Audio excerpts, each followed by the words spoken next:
à tous et bienvenue à un autre preview pour ce qui est des séries éliminatoires de la LNH. Aujourd'hui, on s'attaque au preview de la série de deuxième ronde, la finale de la division Atlantique qui opposera les Maple Leafs de Toronto aux Panthers de la Floride. Je porte ma casquette Original Six puisque c'est la dernière des 6 équipes originales à être encore en course dans cette série-là de 2025 puisque, bon, je sais, avant qu'on me reprenne, non, ce ne sont pas les 6 équipes originales.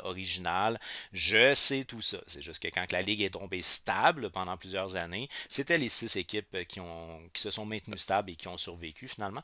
Alors, dans les 6 équipes originales, selon le branding de la NHL, il y avait le Canadien et il y avait les Leafs en série. Pour ce qui est de toutes les autres équipes, on ne participait pas aux séries. Puis ça, c'est un peu dommage parce que ça reste quand même que c'est un héritage, ça reste quand même qu'il y a quelque chose de marketing dans tout ça qui est intéressant.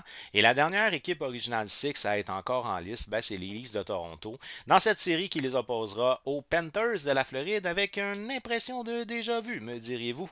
Évidemment, moi je me dis que si j'étais un joueur des Leafs de Toronto, j'aurais beaucoup de PTSD, je pense, là, des syndromes post-traumatiques, parce que ça a été difficile de passer la première ronde pour les Leafs de Toronto dans les dernières années, mais finalement on avait réussi à le faire et on se rappelle tous très bien entendre les partisans des Maple Leafs de Toronto scander We want Florida.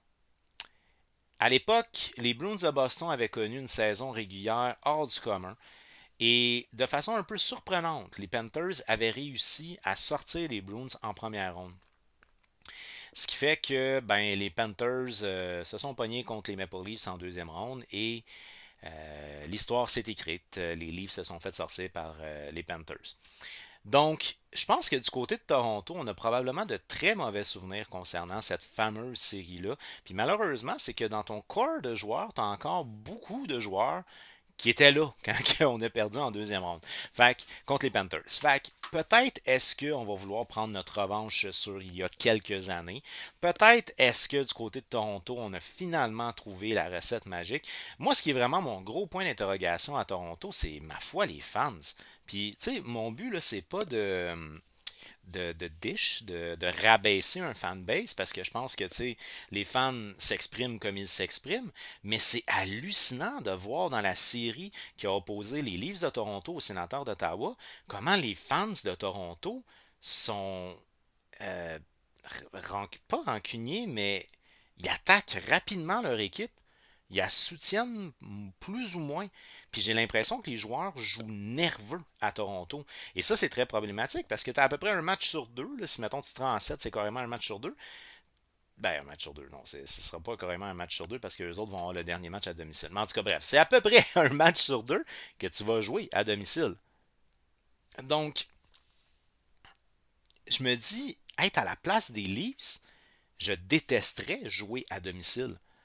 Les partisans quittaient l'aréna tôt, ils parlaient d'anciens syndromes des Leafs qui allaient échapper la série contre les sénateurs d'Ottawa, puis tout ça. Puis, pendant ce temps-là, je veux dire, les Leafs mènent la série et Chris Tanev nous l'a rappelé. On mène 3-2, il n'y a, y a rien de dramatique là-dedans.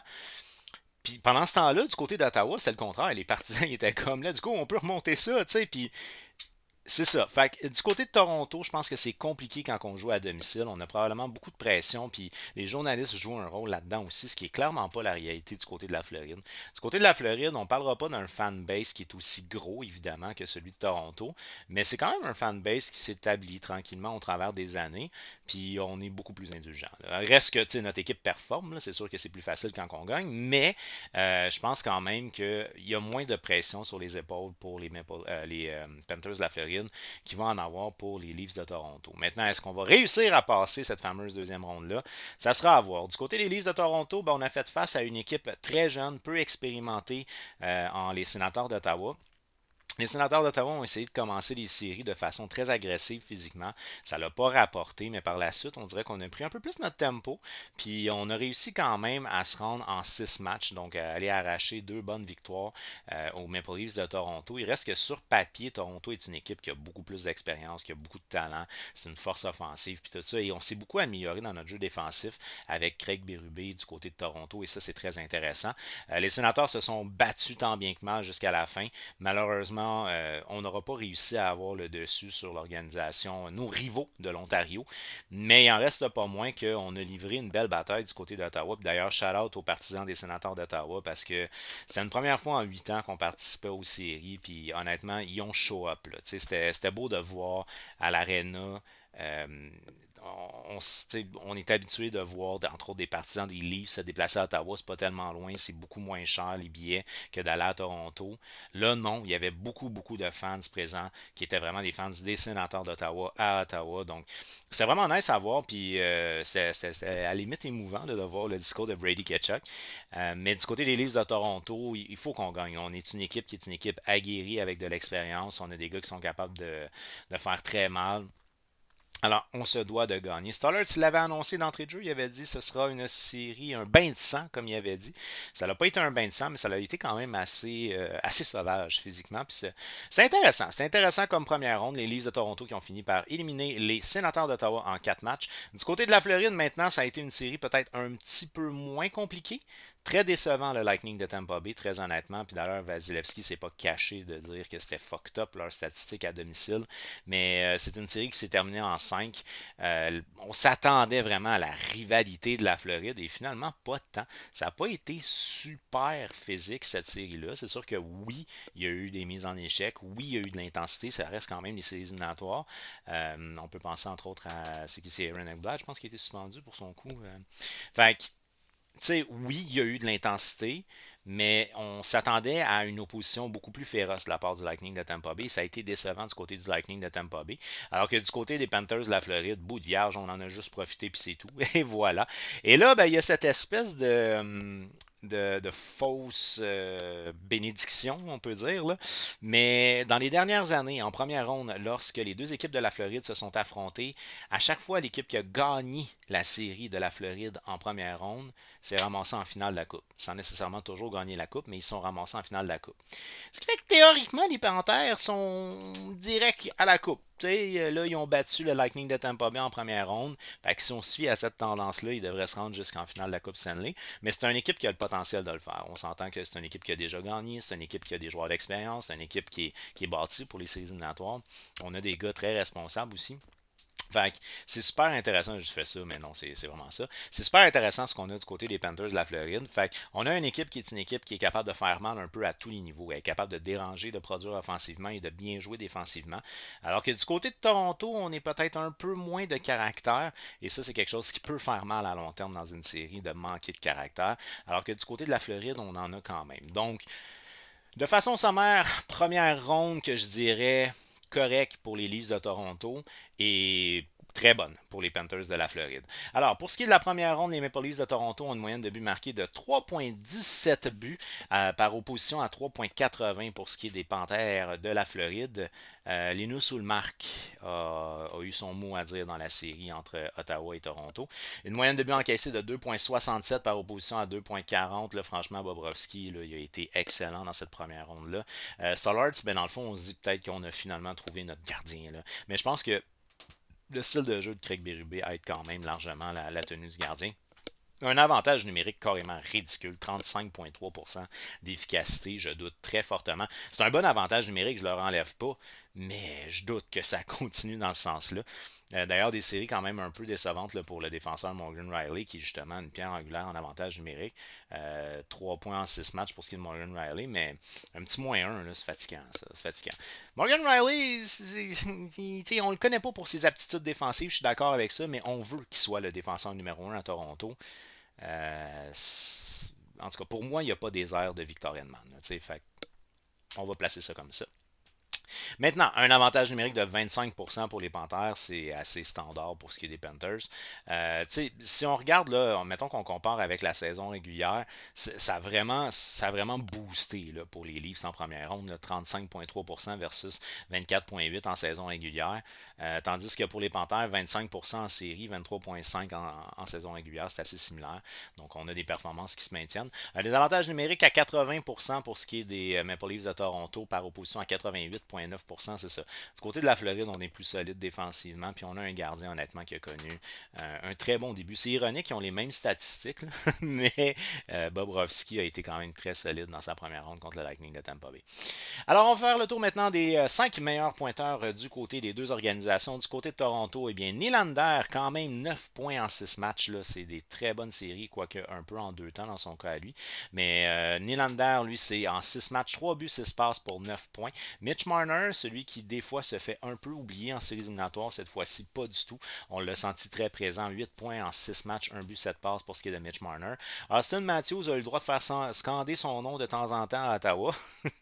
Bien sûr, dans le but d'y mettre de la pression sur les épaules. Mais on voit qu'il a maturé dans le cas d'Austin Matthews. Plus qu'il avance dans le temps, puis plus qu'il est capable de prendre des distances avec ça. Puis il était très cold blood là, après la victoire. Là. Il l'a mentionné. Là. Il y a eu comme des. Il y a eu des courants là, qui allaient un peu contre la confiance des Maple Leafs de Toronto. Les joueurs ont fait abstraction de ça, puis ont été chercher quand même la série contre les Sénateurs. Alors, dans le cas de Austin Matthews, 2 buts, 5 assists, 7 points. Évidemment, c'est un gars qu'on pense qu'il peut faire plus de buts parce que c'est un tir qui est un tir exceptionnel. John Tavares, pour sa part, compliqué par moment la première série. Un joueur bien entendu d'expérience du côté des Leafs de Toronto, mais quand même en 6 matchs, il a 3 buts, 2 passes pour 5 points. Et par la suite, Matthew Naz, Naz qui des fois est un peu dérangeant, on va se le dire. Naz, lui, en 6 matchs, il a 3 buts, aucune passe pour 3 points. Alors, c'est ça. Du côté de Toronto, on va, ben, évidemment, on va mentionner la tenue de Tanev. Tanev qui est toujours un défenseur qui sort fort en séries éliminatoires, surtout pour l'aspect physique. Mais sinon, Morgan Riley, c'est quand même assez décevant du côté de Toronto. Puis ça, je trouve ça plate. On peut penser aussi à Max Pacioretty et Max Domi qui connaissent des séries quand même respectables dans le rôle qu'ils ont à jouer. Évidemment, Max Pacioretty, c'est plus un joueur de première ligne. Max Domi non plus. Fait que, on leur demande pas de jouer ce genre de jeu-là. Mais c'est des gars de profondeur qui peuvent faire encore très mal là, du côté des Leafs de Toronto. Maintenant, pour ce qui est de Anton Stolarz, ben, en 6 matchs, il a une moyenne de buts accordés de 2,21 et 901 d'efficacité. C'est là que je trouve ça ironique parce que Bobrovski, en 5 matchs, 2,21, 901. Mais honnêtement, j'ai plus confiance en Bobrovski que j'ai confiance en Stolarz. Mais ça, c'est mon point de vue. Maintenant, du côté des Panthers de la Floride, eh ben là, fait très intéressant du côté des Panthers de la Floride. On a annoncé les finalistes pour certains trophées dans la LNH, dont entre autres le Selkie qui est remis aux joueurs d'avant avec les meilleures aptitudes défensives. Puis deux joueurs des Panthers qui sont nominés cette année pour le Selkie, soit Barkov et Reinhardt. Ça, c'est très intéressant parce que ça montre que nos attaquants ils ont de la responsabilité. Ils sont responsables dans leur jeu. Et ça, c'est vraiment très intéressant du côté des Panthers de la Floride.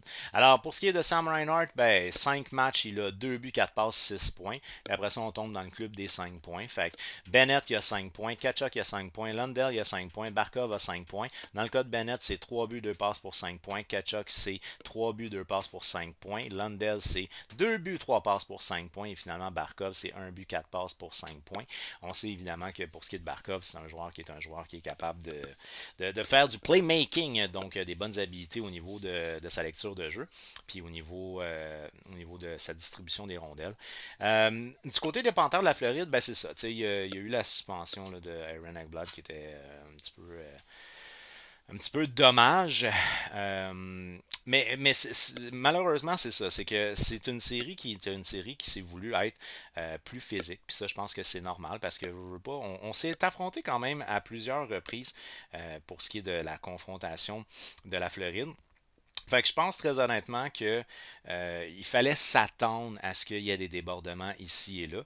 Puis ben, pour ce qui est maintenant de Aaron Ekblad, il était suspendu 2 matchs. Euh, mais je sais pas, il sera prêt une fois sa suspension terminée. Bon, fait que dans le cas de Aaron Ekblad, c'était 2 matchs de suspension. C'est ça, donc tu sais, il fallait s'attendre à ce genre de situation-là en première ronde, peut-être un peu de débordement ici et là, mais il reste que de façon sommaire, les Panthers ont très bien géré cette série-là. Puis on a réussi à sortir relativement rapidement, ce qui nous donne du temps de repos. Puis de façon très très honorable là, de cette première série-là. Et c'est là où je dis tu sais, que du côté de Tampa Bay, ça a été décevant parce qu'on a des très gros noms du côté de Tampa Bay. On a des gars qui ont de l'expérience, qui ont gagné. On a un excellent coach. Tu sais, Paul Morris est excellent, mais Cooper est excellent aussi. Fait que, je pense quand même que du côté de la Floride, on sort plus fort de notre première ronde que du côté des Maple Leafs de Toronto. En tout cas, plus en confiance que du côté des Leafs de Toronto. Par la suite, pour ce qui est de Bobrovski, c'est un drôle de personnage, il est drôle. Moi, je l'aime bien, là, pour ce qui est de Bobrovski, qui se laisse pousser les cheveux en série, d'ailleurs, les cheveux longs. Là. En 5 matchs, 2.21, 901 d'efficacité, mais c'est ça, tu sais, il a fait des gros arrêts à des moments opportuns, ce qui a donné confiance à son équipe, ça, c'est toujours intéressant. Alors, pour faire un survol vraiment rapide là, de la saison régulière, parce que plus qu'on avance en série, moins que ça a d'impact, mais on peut quand même le mentionner qu'en saison régulière, les Leafs étaient clairement plus dominants que les Panthères de la Floride, puisque en saison régulière, les Leafs, c'est une moyenne de buts marqués de 3.26 par opposition à 3. On était 7e dans la Ligue nationale pour les Leafs, alors qu'on était 15e pour les Panthères. Pour ce qui est de la moyenne de buts accordés, 2.79, 8e dans la Ligue, puis encore là, je reviens avec l'idée que Craig Berube a amené le concept d'une équipe plus responsable, et ça, c'est vraiment intéressant. Simon Benoît, d'ailleurs, qui a compté un but, là, ça c'était touchant. C'était touchant pour un joueur québécois, mais un style de défenseur plus stay-at-home, fort physiquement. On a amené cette identité-là avec Craig Berube, ce qui va aider assurément les Leafs en série, ça c'est sûr et certain. Donc une moyenne de but encaissée de 2.79 pour opposition à 2.72 pour ce qui est des Panthères. On était 7e et 8e, sensiblement la même chose. En avantage numérique, évidemment, les Leafs, c'est une excellente équipe en avantage numérique et sa puissance offensive est indéniable. 24,8%, on était 9e dans la ligue par opposition à 23,5% pour le 13e rang. Mais en désavantage numérique, c'est là que le bas blessait. 77,9% pour le 17e rang du côté des Maple Leafs de Toronto et 80,7% pour le 10e rang du côté des Panthères de la Floride. Alors, de façon sommaire, je crois que pour ce qui est des Panthères de la Floride, je pense qu'on rentre dans cette deuxième ronde plus en confiance que les Leafs de Toronto. Je pense que la première ronde a peut-être laissé moins de marques pour ce qui est des Panthères. Et on le sait, c'est une équipe qui est bâtie pour les séries éliminatoires. C'est une équipe qui est capable de gagner. C'est une équipe qui est capable de se rendre en finale. Alors, d'après moi, là, je crois que notre scénario d'il y a quelques années va se répéter. Et une fois de plus, les Panthères de la Floride vont triompher des Maple Leafs de Toronto. Maintenant, à savoir, est-ce que selon moi, ça va être une série longue ou une série courte? On va donner certaines lettres de noblesse quand même à la puissance offensive, mais surtout à un style de jeu plus responsable défensivement du côté de Toronto. C'est la raison pour laquelle je vais y aller avec la Floride en 6 matchs. Alors, d'après toi, qui va remporter cette série-là et en combien de matchs? Fais-moi savoir ça au travers des commentaires. On n'oublie pas! On s'abonne, on active la petite cloche parce qu'il y a d'autres previews qui s'en viennent pour les séries éliminatoires. On partage la vidéo aussi parce qu'on veut être un maximum de hockey fans, de jaser de hockey. C'est les séries, it's playoff time! Partage la vidéo puis invite tes amis à s'abonner. On active la petite cloche, on n'oublie pas. Ok, un gros merci d'avoir été là, on se revoit très bientôt.